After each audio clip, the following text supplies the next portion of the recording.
मैं डॉक्टर शेख से रिक्वेस्ट करूंगा कि कृपया हमें अपने बारे में थोड़ा बताएं और अपने विचार रखें।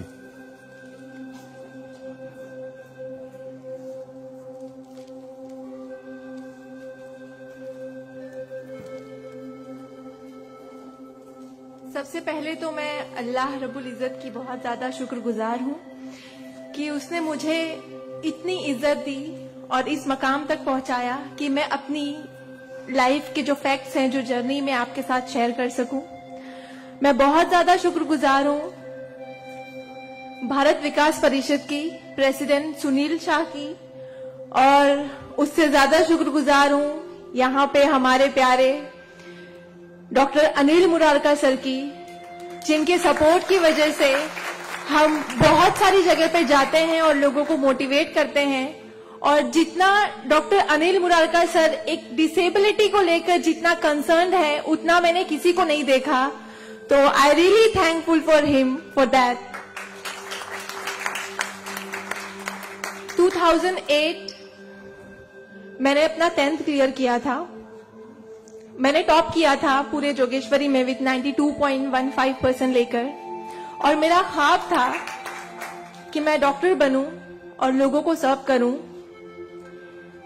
मैं मिडिल क्लास से ताल्लुक रखती हूं। मेरे जो अब्बू हैं वो वेजिटेबल वेंडर हैं, तो हमारे घर पे बहुत फाइनेंशियली प्रॉब्लम थी। तो मेरा बस एक ख्वाब था कि मैं डॉक्टर बनूं, लोगों की हेल्प करूं, और उसके लिए मैंने साइंस में एडमिशन लिया।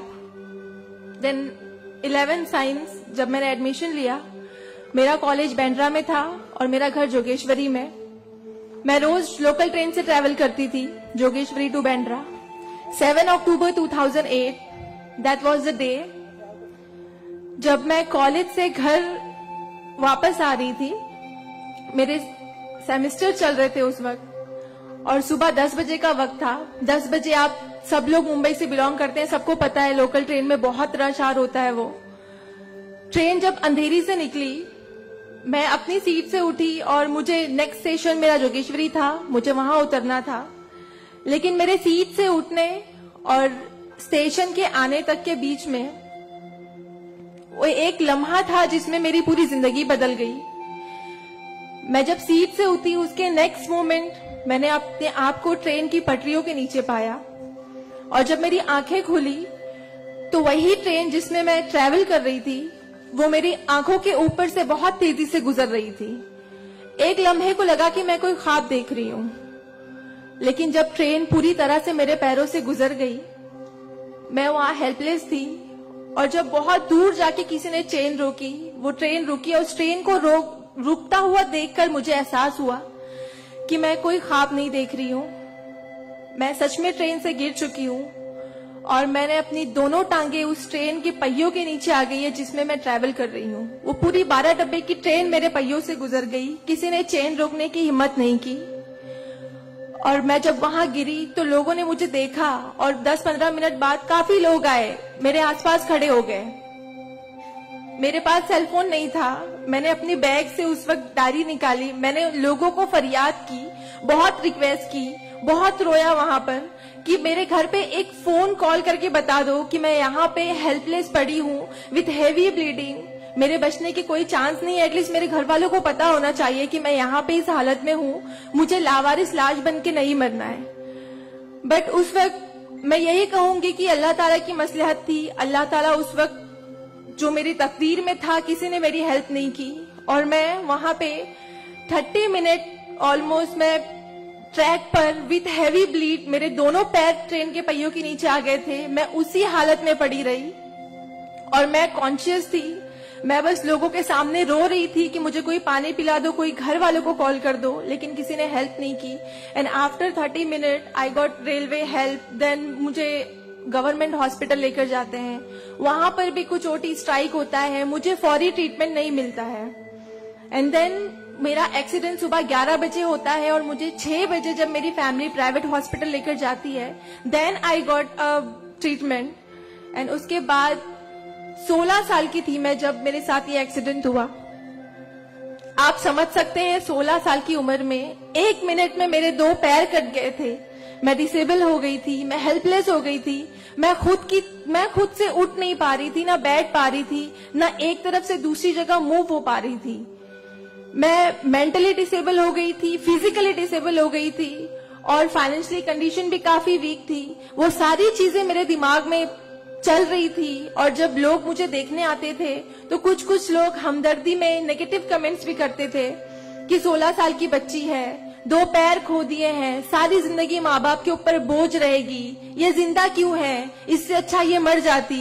ये सारी बातें लोग आके जब मेरे सामने करते तो मेरे जहन में वो सारी बातें चलती कि सीरियसली मुझे अल्लाह ने जिंदा क्यों रखा। जब मुझसे दोनों पैर ही लेने थे 16 साल की उम्र में, मैं खुद से मूव नहीं कर सकती हूँ, मेरी मम्मी को इतना सब कुछ झेलना पड़ रहा है। जिस उम्र में मुझे अम्मी की हेल्प करनी चाहिए उस उम्र में वापस से मम्मी मुझे गोद में उठाकर लेकर जा रही है, वापस से मेरी खिदमतें कर रही है। तो मेरी जिंदगी का मकसद क्या है? मुझे दोबारा जिंदगी क्यों दी अल्लाह ने? मैं बहुत शिकायतें करती थी अल्लाह से, मैं बहुत रोती थी, लेकिन उस मुश्किल वक्त में मेरे कॉलेज, मेरे स्कूल टीचर्स और बहुत से ऐसे नेक बंदे भी थे जिन्होंने मुझे हौसला दिया। उनमें सबसे पहले मेरी फैमिली आती है, मेरी बड़ी सिस्टर की फैमिली आती है। मेरी मम्मी ने मुझे एक जुमला कहा जो जिंदगी भर और मैं हर फंक्शन में बोलती हूँ, वो कि बेटा तुम रो मत, तुम्हारे साथ आज जो ये हादसा हुआ है, अल्लाह ने तुमसे सिर्फ 2 पैर लिए हैं, तुम्हारे पास तुम्हारा दिमाग है, तुम इतनी फास्ट ट्रेन से गिरी हो, तुम्हारे सर पे चोट लग सकती थी, तुम्हारी जान जा सकती थी, लेकिन अल्लाह ने सिर्फ तुमसे 2 मामूली पैर लिए हैं। क्या पता फ्यूचर में तुम्हारे लिए बहुत कुछ रखा हो। तब मुझे बातें उनकी समझ नहीं आती थी, लेकिन अल्हम्दुलिल्लाह अल्लाह का लाख लाख शुक्र है कि आज इस मौके पर जब लोग मुझे एज ए इंस्पिरेशन समझते हैं, एक आइडियल करते हैं, तो मुझे समझ में आता है कि मेरी अम्मी सच बोलती थी कि हौसला रखो, सिर्फ 2 टांगे गई है। आज मैं जब अपने प्रोस्थेटिक लेग से चलती हूँ तो लोगों को पता नहीं चलता कि मेरे पास 2 पैर नहीं है, मेरा एक पैर थाइस के पास से नहीं है, दूसरा नी के पास से नहीं है, बट लोगों को ये अंदाजा नहीं होता है। तो बस मेरी अम्मी ने जो एक बात कहा था कि अल्लाह पे यकीन रखो बच्चा, तुम्हारे साथ जो हो रहा है और जो होगा वो सब अल्लाह ने प्लान किया हुआ है, तुम बस हिम्मत मत हारो कभी भी और बस डटे रहो अपने जुनून के पीछे कि तुम्हें डॉक्टर बनना है। तुम्हारी 2 टांगे नहीं तो क्या हुआ, तुम्हारे पास दिमाग है, तुम ज़हीन हो, तुम आगे बढ़ो। और क्या पता तुम आगे लोगों को आइडियलाइज कर, लोग तुम्हें आइडियलाइज करें इस चीज को लेके। मेरे doctor Sanjay Kantharia, orthopaedic surgeon, उन्होंने सबसे ज्यादा सपोर्ट किया इस बात को लेकर कि तू डॉक्टर बन। मैंने अपने जीने की उम्मीद छोड़ दी थी, डॉक्टर बनने की उम्मीद छोड़ दी थी, लेकिन जब उन्होंने मुझे बताया कि तुम डॉक्टर बन सकती हो, तुम बनो, देन मैंने प्रिपरेशन स्टार्ट की। सीईटी कॉमन एंट्रेंस टेस्ट होता है to getting in admission in medical college, मैंने वो क्रैक किया। I got 3rd rank all over Maharashtra in PH quota. And after that मुझे बहुत खुशी हुई कि मैंने 3rd रैंक क्लियर किया है। Now I got admission, I will get admission in MBBS. But वहां पर भी एक प्रॉब्लम थी मेरे लिए कि मुझे डिसेबल परसेंटेज 89% डिसेबल हूं मैं, और मेडिकल में एडमिशन के लिए 40 to 70 there is a criteria to get admission for MBBS. मैं मोर देन 70% डिसेबल हूं, ये कहकर मुझे उन्होंने डिनाई किया कि आप एलिजिबल नहीं हो, आप एमबीबीएस में एडमिशन नहीं ले सकते हो, आप डॉक्टर नहीं बन सकते हो। तो उस बात को लेकर मैं बहुत डिप्रेस हो गई। देन मैंने वापस अपने डॉक्टर से हेल्प मांगी, उन्होंने मुझे एक मशवरा दिया कि आप हाईकोर्ट जाओ, बॉम्बे हाईकोर्ट। और जिस बात के लिए एक नॉर्मल स्टूडेंट को सिर्फ पढ़ाई करनी होती है, अच्छा रैंक लाना होता है, मुझे उस चीज के लिए मैंने वो किया, लेकिन उसके बाद भी मुझे बॉम्बे हाईकोर्ट जाना पड़ा। एंड मैं गई, मैंने अब हार नहीं मानी और मैं गई, बिकॉज वो मेरा हक था, मुझे डॉक्टर बनना था। और जब मैंने वापस अपनी नॉर्मल जिंदगी स्टार्ट की अपने प्रोस्थेटिक लेग से, मैंने आना जाना शुरू किया, अकेले ट्रेन ट्रैवल करना शुरू किया, देन मैंने रियलाइज किया कि मेरे अंदर कोई कमी नहीं है, मैं एक नॉर्मल लड़की हूँ, मेरे पास पैर नहीं तो क्या हुआ, मैं लोगों को सर्व कर सकती हूँ, मेरे अंदर पैशन है डॉक्टर बनने का। तो मैंने वो बस अल्लाह पे यकीन रखा और मैंने ये सोचा कि अगर अल्लाह ने मेरी किस्मत में रखा है डॉक्टर बनना तो मैं जरूर कोर्ट में फाइट करूंगी।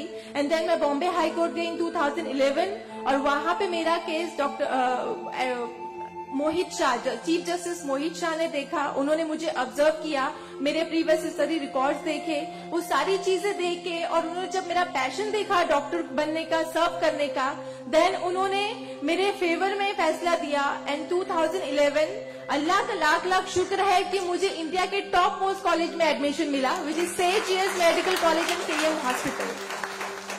देन 2011 में मैंने अपना एमबीबीएस में एडमिशन लिया। वो जर्नी बहुत आसान नहीं थी मेरे लिए, क्योंकि मेरे पास दो पैर नहीं है, और जब मेरी काउंसलिंग चल रही थी एडमिशन को लेकर, तो काफी जो डॉक्टर्स का पैनल था उन्होंने मुझे बहुत कुछ हकीकत बताई थी कि आपके लिए डॉक्टर फील्ड आसान नहीं है, इसमें पढ़ाई करना 5.5 साल, आपको एक ओपीडी से दूसरी ओपीडी जाना होगा, और तब मैं 2 क्रचेस यूज करती थी मेरे लिए। तो आपके लिए बिल्कुल भी आसान नहीं है, आप हार जाओगे, 1 साल पढ़ोगे, दूसरे साल आप डिनाई कर दोगे, एडमिशन नहीं लोगे, आप गिव अप कर लोगे।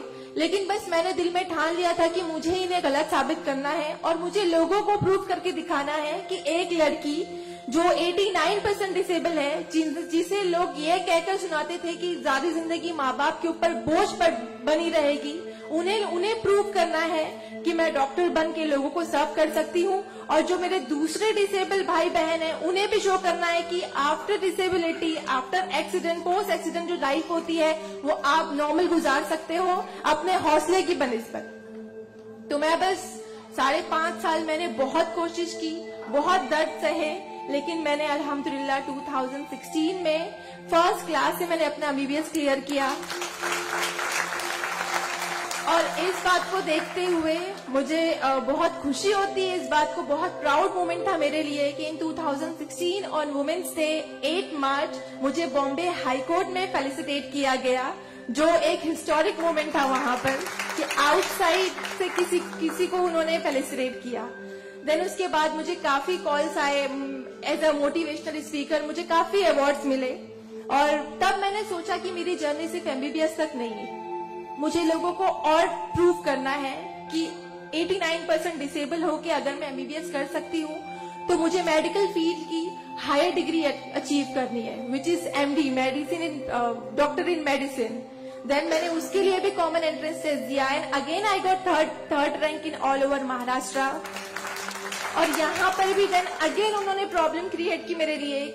After completing my MBBS with flying colours, उन्होंने वापस मेरा मेडिकल एडमिशन डिनाई किया कि आप नहीं कर सकते हो because you are 89% disable. Then मुझे एक बहुत हम्बल इंसान मिले, member of parliament Kirit Somaiya sir, उन्होंने फौरन से मेरी एप्लीकेशन सेंट्रल हेल्थ मिनिस्टर के पास लेकर गए, और वहां से विद इन 2 डेज ये जो क्राइटेरिया है 40 to 70% डिसेबिलिटी का मेडिकल में एडमिशन के लिए, this is a 20 years old clause, और विद इन 2 डेज ये क्लॉज चेंज करवाया उन्होंने बिकॉज ऑफ माई एप्लीकेशन। वो क्लॉज चेंज होके बस ये है कि मिनिमम 40% क्राइटेरिया है, और मोर देन 70% जो भी डिसेबल हैगा they will get admission in medical field. तो मेरी जो जर्नी थी यहाँ तक की, और उसके बाद मैंने रिसेंटली 2019 में मैंने एमडी में एडमिशन लिया, और with same college, Seth GS medical college in KM hospital, और मैं अभी रिसेंटली फर्स्ट ईयर रेसिडेंट हूँ एमडी पैथोलॉजी में। मेरी जो यहाँ तक की जर्नी है, मैंने बहुत अच्छे से तो नहीं बताया आपको, लेकिन बहुत सारी बातें मिस है इसमें बिकॉज मेरे पास टाइम नहीं है, आप लोगों को भी लेट हो रहा है। लेकिन ये सारी जो मेरी जर्नी है, ये सब बताने का मकसद यही है आप लोगों को कि जिंदगी में देखो चाहे कुछ भी प्रॉब्लम आए, बिकॉज मेरी लाइफ में मुझे लगता है कि सारी प्रॉब्लम्स थी, फाइनेंशियल प्रॉब्लम्स थी, फिजिकल प्रॉब्लम थी, मेंटल प्रॉब्लम थी, सारी ऑड्स थी मेरी लाइफ में, लेकिन मैंने बस 2 चीजें ध्यान में रखी। एक तो मेरी अम्मी की बात कि अल्लाह पर यकीन रखो, अल्लाह अपने बंदों से 70 माओं से ज्यादा प्यार करता है। एक माँ हमारी छोटे से दर्द को बर्दाश्त नहीं कर सकती, वो तो 70 माओं से ज्यादा प्यार करता है, तो हमें दर्द में कैसे रख सकता है वो, तो उसने जरूर कुछ अच्छा रखा है हमारे लिए। अगर छोटी सी प्रॉब्लम आई जिंदगी में तो उससे हार नहीं मानो, उससे लड़ना सीखो, हमेशा अपना हौसला जिंदा रखो, बिकॉज आपके पास अगर हौसला है तो आपकी लिए जिंदगी जीने की उमंग रहेगी, बिकॉज बगैर हौसले के कोई जिंदगी नहीं जी सकता। तो आप लोग प्लीज, अगर छोटी से छोटी प्रॉब्लम भी आए, कोई भी परेशानी आए, आप लोग लड़ना सीखिए और जिंदगी जीना सीखिए। बिकॉज मेरे एक्सीडेंट के बाद मुझे लगा मैं इतनी सारी कोशिशें नहीं करती तो मैं आज यहाँ पर खड़ी होके एज अ डॉक्टर आप लोगों से इंटरेक्ट नहीं हो रही होती। तो बस कभी भी हार मत मानिए।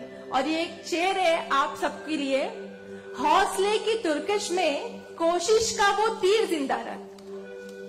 तरकश मतलब जिसमें तीर रखते हैं। हौसले की तरकश में कोशिश का वो तीर जिंदा रख। हार चाहे जिंदगी में सब कुछ, हार जा चाहे जिंदगी में सब कुछ, मगर फिर भी जीतने की उम्मीद जिंदा रख।